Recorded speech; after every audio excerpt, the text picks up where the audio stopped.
안녕하세요. 나리랑입니다. 오늘은 감정이 대화에 미치는 영향에 대해 말해보려 합니다. 사람은 살면서 사회에 종속되기 때문에 다른 사람과 교류할 수밖에 없죠. 그 과정에서 내가 좋아하는 사람만 만날 수 없기도 합니다. 때문에 인간관계로서 즐거움을 얻기도 하지만 상처를 받기도 하죠. 그런 과정을 중재하고 자신을 지키는 수단이자 가장 큰 교류의 수단은 바로 대화일 겁니다. 근데 이 대화란 게 참 많이 어긋납니다. 그 어긋남의 주요 원인 중 하나가 바로 감정이죠. 감정이 나쁜 것은 아닙니다. 하지만 그 감정이란 것이 마음대로 주체되지 않는 요소이기 때문에 사람 간의 관계에서 원치 않는 간섭을 통해 많은 오해를 만들어내는 요소이기도 합니다. 그래서 이 감정이 대화에 끼치는 영향과 그럼 어떤 대화를 해야 할까에 대해 얘기해 보려 합니다. 저는 분노를 주로 많이 느끼는 사람입니다. 내가 힘들거나 불의를 보거나 누가 마음에 안 들거나 하면 슬픔, 우울, 짜증 이런 것보다는 화가 나는 사람이죠. 왜 그런지는 저도 모르겠지만 아무튼 그런 것 같습니다. 어쨌든 이 화를 내는 성향이 제가 대화하는 방식에 많은 작용을 했습니다. 전에 어떤 형이랑 싸운 적이 있었는데 그 이유가 정확히 기억나지는 않지만 한 가지 기억나는 건 내가 화 때문에 잘못이 아닌 것까지 분노의 이유로 만들었다는 것입니다. 그것이 오해와 갈등을 키웠고 별일 아닌 것을 가지고 결국 싸움까지 번지게 만든 것이죠. 제가 대안학교를 다닐 때 국토종주를 자주 했었는데 국토종주를 하다 보면 무조건 한 번은 싸움이 일어납니다. 아무래도 몸이 힘들다 보니 감정이 절제가 안 되고 사소한 거슬림에도 화가 나기 마련이니까요. 저는 그 중재 역할을 자주 했었었는데 처음엔 저도 미숙해서 먼저 화내는 사람이 잘못이라 생각했었지만 얘기를 듣다 보니 서로 나쁜 의도로 말한 것들이 아니었는데 각자의 힘듦 때문에 그걸 나에 대한 질타로 받아들여 싸움이 일어나곤 했던 것이죠. 한 번은 이런 일이 있었는데 저희 국토종주에서 안전팀이 있었습니다. 도로를 지나갈 때 차량봉을 휘두르며 위험에 빠지지 않도록 하는 역할이었죠. 그리고 애들이 힘들면 자기도 모르게 도로로 삐져나올 때가 있으니 그럴 때 다시 들어가끔 소리쳐서 알려주기도 하고요. 근데 차량이 많이 돌아다니는 경우에는 소리가 안 들려서 안전팀이 그 친구에게 달려가 줄을 바로잡기도 합니다. 근데 한 번은 안전팀인 애가 애들이 자꾸 삐져나오니까 그걸 집어넣다가 차가 위험하게 자기 옆을 지나간 겁니다.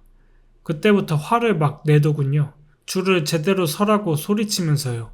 차에 치일 뻔한 순간이 너무 무서워서 그 일의 원흉인 저희한테 화가 나 화풀이하는 모양새가 되었지만 사실 그 친구의 본심은 힘들어도 위험하니까 줄을 잘 지켜달라는 거였거든요. 근데 화라는 감정 때문에 그렇게 말을 전달하지 못하고 자기가 차에 치일 뻔했다면서 줄 잘 지키라고 소리치기 시작하니 다른 애들도 짜증이 막 올라와서 줄을 지키는 거에 신경 쓰는 게 아니라 그 애가 소리치는 거에 짜증만 느껴지게 되더라고요. 그러니까 감정이란 건 자기가 전하고자 하는 말이 있는 걸 왜곡시키는 것 같습니다. 사람은 생각보다 말을 들을 때 단어와 문장을 보는 게 아닌 그 안의 감정을 보거든요. 그게 더 기억에 잘 남고 잘 와닿는 탓에 정보가 남지 않고 감정만 남게 되는 거죠. 그렇게 분별성을 잃고 본래 뜻이 왜곡되어 서로 오해와 갈등이 생기고 싸움이 되는 거죠. 그래서 말을 할 때 감정을 절제해야 하는 것 같습니다. 제가 이걸 뼈저리게 느낀 사건은 성추행한 상사에게 책임을 지라고 얘기했던 때였습니다. 전 그 얘기를 하기 전 한 달간 그 사람을 진짜 죽이려 했거든요. 너무 뻔뻔한 그 사람의 행동에 분노가 올라와서요. 그래서 한 달 동안 분노를 누르려고 많이 노력했고 이젠 대화하다가 이 사람을 해치진 않겠구나 해서 책임을 지라 말했던 거죠. 근데 이 인간이 말하는 걸 보니까 다시 화가 막 올라오는 거예요. 그래서 제가 말하려는 건 당신이 한 짓이 왜 잘못이고 왜 책임져야 하는지에 대해서였습니다. 근데 화가 나니까 서로 막말을 하게 되고 내가 전하고자 하는 말을 하는 게 아니라 네가 왜 나쁜 놈이고 쓰레기인지 증명하려고만 했습니다. 그 대화를 가지고 난 후 다음날 너무 후회했습니다.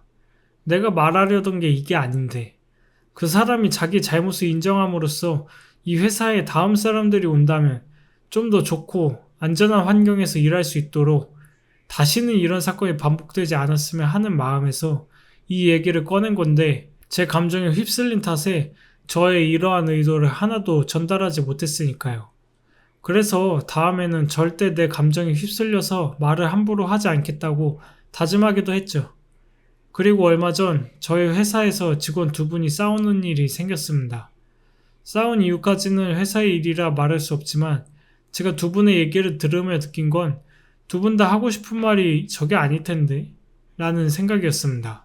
서로 왜 이런 걸 원하는지에 대해 타당한 이유를 얘기하는 게 아니라 서로 자기가 느낀 서운함과 당신의 잘못에 대해서만 말하며 감정 싸움을 벌이더군요. 저도 그래서 대화를 들으며 감정을 떼어내고 왜 서로가 이런 생각을 하는지에 대해 정리해 얘기했습니다. 사실 조리 있게 얘기하진 못한 것 같지만 그래도 그게 계기가 되었는지 그때부터 서로 자신의 잘못이 있는 부분은 인정하고 감정이 아닌 자신의 생각을 얘기하게 되면서 대화가 순조롭게 되었던 것 같습니다. 그렇게 서로 타협점이나 노력해야 되는 부분도 알게 되었고요. 저는 위 사건들로 인해 많이 봐왔고 경험했습니다. 사람이 감정에 휩쓸린 대화를 하는 탓에 오히려 스스로가 하고 싶은 말을 하지 못하고 있음을. 화가 난다고 말로 화를 표출하는 게 내가 하고 싶은 말을 하는 건 아니거든요. 그건 대화가 아니고 그냥 들이박는 행위와 비슷하니까요.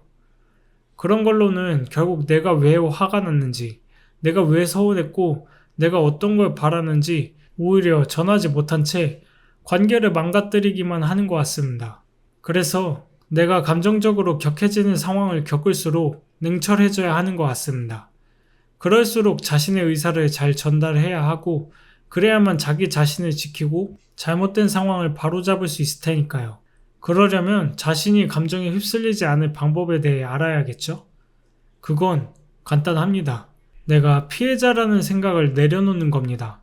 상대에 대한 서운함과 분노가 올라오는 이유는 상대가 한 짓에 내가 피해를 봤다는 생각, 상대가 나쁜 짓을 했다는 생각이 주가 되었던 것 같습니다. 그게 정말 상대가 잘못한 것이라도 그 의식을 내려놓아야 합니다. 대화를 떠나서 내가 피해자라는 생각에 묶이면 자신이 피해를 본 과거에 묶이기 때문에 자신의 분노와 억울함을 내려놓을 수 없을 테니까요. 용서는 자신을 위해 하는 거죠. 갑자기 얘기가 샜다고 생각할 수도 있겠지만 말이란 건 결국 내 삶의 태도가 가장 잘 드러나는 요소이기 때문에 이어져 있다고 생각합니다. 근데 용서가 쉽게 되는 건 아니잖아요. 용서될 때까지 기다리고 말하려다간 아마 평생 말을 못할 수도 있습니다. 그래서 조금 더 접근하기 쉬운 방법이 있다면 그건 시간이죠. 시간은 사건과 자신에게 거리를 줍니다. 어떤 의미냐면 나무를 보지 말고 숲을 보라는 말이 있잖아요. 지금 당장은 나무에 부딪혀 아픔에 내가 머리를 부딪힌 나무만 보이지만 시간이 지나 그 아픔이 가시면 다시 걸어가기 위해 주변을 둘러볼 테고 그럼 나무만이 아닌 다른 것들도 눈에 들어오겠죠. 시간은 지금 느끼는 감정과 아픔을 나와 떼어내 주어 이성적으로 내 상황을 볼 수 있게 도와줍니다. 그래서 지금 내가 너무 화나거나 한다면 지금 당장 말하기보다 시간을 가짐으로써 감정을 떼어내고 마음을 정리하는 데 도움을 주죠. 근데 시간이 주어지지 않는 상황도 존재합니다. 지금 상대와 언쟁이 오갔는데 그 사람을 무시하고 나중에 얘기하자고 할 수는 없잖아요. 그럴 땐 어떡하냐? 그건 연습밖에 답이 없습니다. 내 아픔을 떼어낸 채로 상황을 바라보고 내가 진정 원하는 것이 무엇인지 끊임없이 되묻는 연습이죠. 제가 분노 때문에 상사에게 할 말을 제대로 하지 못한 이유로 계속 그때 사건을 곱씹었습니다. 내가 어떻게 말해야 했는지 말이죠. 그때만 생각하면 화가 나고 잠 못 이루는 날도 많았습니다만 그때의 실수를 반복하고 싶지 않다는 마음에 계속 곱씹었습니다. 처음엔 상상으로 욕도 하고 때리고 짓밟고 별짓을 다 했지만 그게 제 분을 풀어주지도 못하고 앞으로 비슷한 상황이 왔을 때 어떠한 도움도 주지 못한다는 걸 천천히 깨닫게 되며 점점 내가 한 실수들을 받아들이게 되었고 덕분에 그날 저를 배신했던 직원에게 정중히 사과를 요구하며 제가 하고 싶은 말을 전부 할 수 있었죠. 저는 이렇게 과거를 곱씹으며 머릿속으로 수백 번의 시뮬레이션을 돌려 감정을 절제하는 방법을 익혔습니다. 별로 도움되지 않는 얘기일지도 모르겠지만 본질적으로 보자면 결국 올바른 대화 방식은 자신의 노력으로 이루어진다는 것이겠죠. 대화란 건 정말 어려운 것 같습니다. 이 세상 사람들 중 똑같은 사람이 없어 각자에 맞게 대화 방식을 바꿔야 합니다. 그래서 사실 개인이 완벽한 의사소통을 한다는 것은 불가능에 가깝다고 생각하고요. 하지만 대화를 하며 부딪혀도 보고 실수도 해보면서 나의 잘못을 수정해 가다 보면 늘긴 늘더라고요.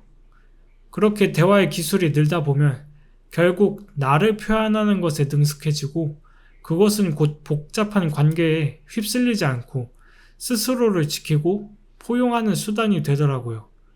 뭔가 남한테 맞추려고 나를 낮춘다는 생각이 들 수도 있겠지만 정말 바른 대화는 그런 게 아닌 서로가 노력하며 화합하는 과정이고 그것은 다른 일을 위한 것일 수도 있겠지만 근본적으로는 자신을 위한 것입니다. 나를 위해 불필요한 부딪힘을 줄이고 감정 소모를 없애는 것이니까요. 결국 나를 위한 대화가 곧 모두를 위한 대화가 되는 것 같습니다. 그렇게 어렵지만 계속 연습해 나가야 하는 요소인 것 같고요. 그러니 어렵겠지만 자신을 위해서, 서로를 위해서 대화를 연습해 봅시다. 오늘의 이야기는 여기까지입니다. 영상 시청해 주셔서 감사합니다.